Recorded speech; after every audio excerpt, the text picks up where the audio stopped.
اهلا بيكم في حلقه جديده من حلقات اسك تو بي. معاكم عمرو عماد، والنهارده جاي اكلمك عن عرض الاستبدال. ايه هو عرض الاستبدال؟ عرض الاستبدال انك ممكن تستبدل منتج قديم وتاخد ديسكاونت وتقسط كمان بمنتج تاني جديد. العرض عندنا موجود على حاجتين. اول حاجه العرض الاولاني عرض البرينتر، انك ممكن تبدل البرينتر بتاعك القديم وتاخد خصم يصل ل 1500 جنيه وتقسط الباقي على 24 شهر. العرض الثاني هو عرض اللابتوب، تجيب اللابتوب بتاعك وتاخد خصم يصل الى 2500 جنيه وتقسط الباقي على 24 شهر. طبعا العرض ده متوفر في حاجتين، اونلاين واوفلاين. بالنسبه للفروع فانت بتروح عادي بالجهاز بتاعك القديم، اول ما تطبق عليه الشروط فانت بتقدر تبدله وتاخد الخصم وتقسط كمان. طب دلوقتي انا عايز اعمل عرض من خلال الويب سايت، يلا بينا عشان اقول لك ازاي تعمله. اول حاجه هندخل على الويب سايت tobi.com.ag، هنلاقي هنا عندنا علامه الاستبدال، هندوس عليها. اول ما بنخش هو بيدي لك الخطوات الثلاثه علشان خاطر تعرف تتم عمليه الاستبدال. اول حاجه ضع منتجك في سله المشتريات بعد الموافقه على الشروط والاحكام. في شويه شروط واحكام لما تيجي خلاص هتنفذ العمليه لازم تكون موجوده في المنتج اللي هيتم استبداله. الخطوه الثانيه ما تنساش تستخدم البرومو كود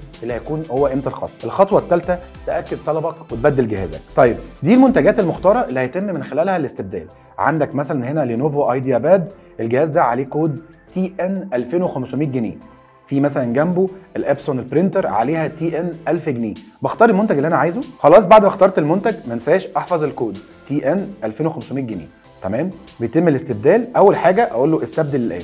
اول ما بختار استبدل الان بيظهر لي شويه خطوات لازم في الاخر اقراها، لو هي متوافقه مع الجهاز بتاعي بدوس نعم لقد قرات واوافق على الشروط دي. ايه هي الشروط والاحكام؟ اول حاجه يكون الجهاز سليم وبيشتغل باور ويكون معاه الشاحن بتاعه. بالنسبه للبرينتر لازم يكون فيه الدرج والحباره معاه حتى لو البرينتر مش شغاله. ثالث حاجه ان لازم تسلم المنتج بتاعك القديم وتمضي على المبايعه ان الجهاز ده فعلا بتاعك. بعد ما بتقرا الخطوات وتشوف ان هي فعلا متوافقه مع الجهاز اللي موجود عندك بتدوس نعم لقد قرات واوافق على الشروط والاحكام وبتدوس اوافق. وبعد كده بتعمل عمليه الشراء بتاعتك كامله مفيش اي مشكله فيها. وطبعا اول ما بيجي لك المندوب بتسلمه المنتج القديم، تستلم الجهاز بتاعك الجديد بالديسكاونت، وكمان تقدر تقسطه من خلال كل طرق التقسيط اللي موجوده عندنا. وبكده نكون شرحنا كل عروض الاستبدال المتاحه عندنا. استنونا في عروض ثانيه في فبراير التوفير.